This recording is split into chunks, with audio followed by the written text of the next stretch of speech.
सबसे पहले तो आईएमएफ का वफ्द पाकिस्तान पहुंच गया है और ये $7 अरब का कर्जा है जो पाकिस्तान को मिलेगा 37 महीनों में, यानी 3 साल और 1 महीने तक के लिए ये मुआहदा था आईएमएफ का पाकिस्तान के साथ।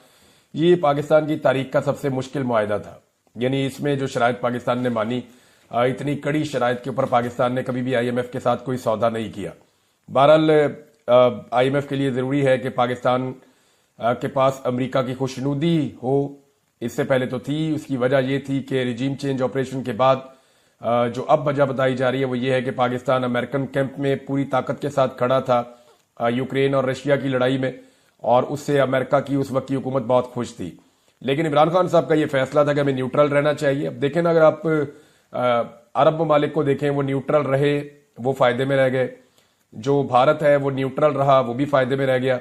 इस खित्ते के और बहुत सारे ममालिक हैं जो न्यूट्रल रहे और फायदे में रह गए। अब इसमें जो बाइडन की पॉलिसी थी और जो यूरोप की पॉलिसी थी उसको टो कर लिया कुछ मुल्कों ने, और वो अब नुकसान उठाएंगे।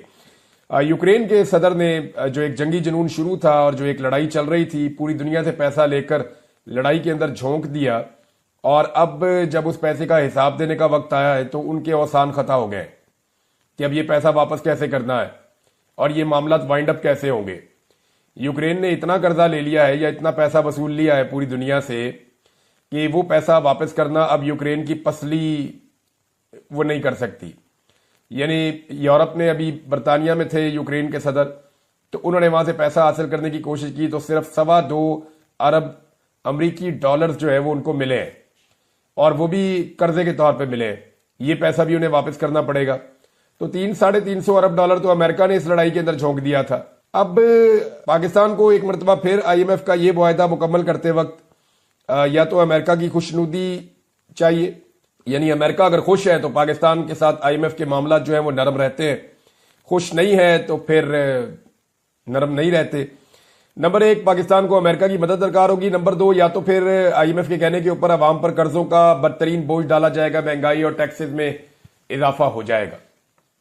और इससे पहले आईएमएफ जो कुछ पाकिस्तान में देखकर गया है, जिन चीजों के ऊपर जायजा लेकर गया है, उस पर भी कड़ी निगरानी आ जाएगी, चाहे वो इंसानी हकूक के मामलात हों या अदलिया के मामलात हों या 26वीं आईनी तरमीम के नतीजे में जो खराबा हुआ वो सारी चीजें हों। इन सारी चीजों को अगर आप इकट्ठा करके देखें तो एक बात तो बड़ी क्लियर है कि अमेरिका की पॉलिसी बदलने के बाद पाकिस्तान का ये दाव तो लग ही जाएगा कि पाकिस्तान को आईएमएफ पैसे दे देगा। ये भी हो सकता है कि एक किस्त और जारी कर दे, लेकिन पाकिस्तान को हर किस्त के लिए एक बड़ी कीमत चुकानी पड़ेगी। और वो बड़ी कीमत क्या होगी ये हम सब जानते हैं कि टैक्सेस में इजाफा होगा।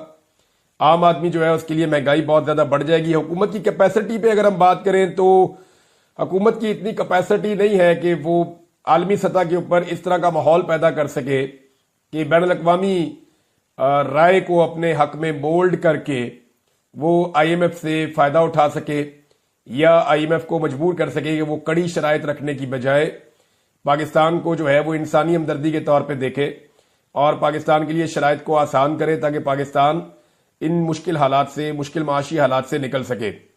अब यहां पे शमशाद अहमद साहब का एक स्टेटमेंट है, वो मैं आपके सामने रखना चाहूंगा। शमशाद अहमद खान साहब फरमाते हैं जी कि ज़ेलेंस्की से फारिग होने के बाद ट्रंप पाकिस्तान की खबर लेने आ रहा है। ये उनका दावा है क्योंकि पाकिस्तानियों को नहीं मालूम कि बाइडन के कहने पर जनरल बाजवा ने पाकिस्तान को यूक्रेन की जंग में फंसाया हुआ है। अभी उसने पाकिस्तान की तरफ आना है और ट्रंप को कोई नहीं रोक सकता। ये शमशाद अहमद खान साहब का स्टेटमेंट है। देखें, बिलाखिर पाकिस्तान की बारी तो आनी है। शहबाज शरीफ साहब या जो मौजूदा पाकिस्तान की हुकूमत या इदारे हैं वो इस बात को लेकर खासे परेशान है कि डोनाल्ड ट्रंप बिल्कुल रवायती सियासतदान नहीं है। वो अगर अपना करने पे आ जाए तो वो क्या करता है हुक्मरानों के साथ ये सारी दुनिया जानती है। अब तक डोनाल्ड ट्रंप की जितने भी सियासी रहनुमाओं से मुलाकातें हुई हैं आलमी सतह के, मोदी जो है वो वाहिद एक ऐसी शख्सियत है जो अपनी इज्जत बचा के और बड़े तरीके से डोनाल्ड ट्रंप से मुलाकात करके खुशगवार अंदाज में वहां से निकले और किसी को ऐसी सहूलत में असर नहीं आई। उन्होंने बरतानवी वजीर आजम के सामने भी सख्त जुमले बोले हैं। यूक्रेन के सदर के साथ जो एपिसोड हुई वो तो अल्लाह ऐसा टाइम किसी को ना दिखाए कि उनका अपना मुल्क जो है वो जंग के अंदर है, बहुत नुकसान उनका हो चुका है, दुनिया भर का उनके ऊपर कर्जा चढ़ चुका है और रशिया जो है वो बदस्तूर उनके ऊपर ताबड़तोड़ हमले कर रहा है। और ऐसी सूरत में जो उनकी वाहिद उम्मीद है वो जिस तरह टूटी है व्हाइट हाउस में अमेरिका में, तो उससे एक बहुत बड़ा सबक है। अब मामला यह है कि अगर शहबाज शरीफ साहब को बुला लिया गया या पाकिस्तान की जो हुकूमत है ये वाली मौजूदा फॉर्म 47 वाली, अगर ये कहीं ट्रंप के सामने बैठ गई और उससे पहले ट्रंप ने कोई एक छोटी सी ब्रीफिंग ले ली, जो विल्सन से ले ली या किसी और से ले ली, और वहां 4 जुमले बोल दिए, तो ये तो एक लफ्ज का जवाब नहीं दे पाएंगे। शहबाज शरीफ इतने कमजोर आदमी है, ये तो पाकिस्तान में कभी इन्होंने किसी छोटे मोटे ऑफिसर को आगे से जवाब नहीं दिया डर के मारे। शहबाज शरीफ साहब की तो पाकिस्तानी एस्टेब्लिशमेंट से जान जाती है, तो वो कैसे डोनाल्ड ट्रंप का सामना कर सकेंगे या अमेरिकन एस्टेब्लिशमेंट का सामना कर सकेंगे।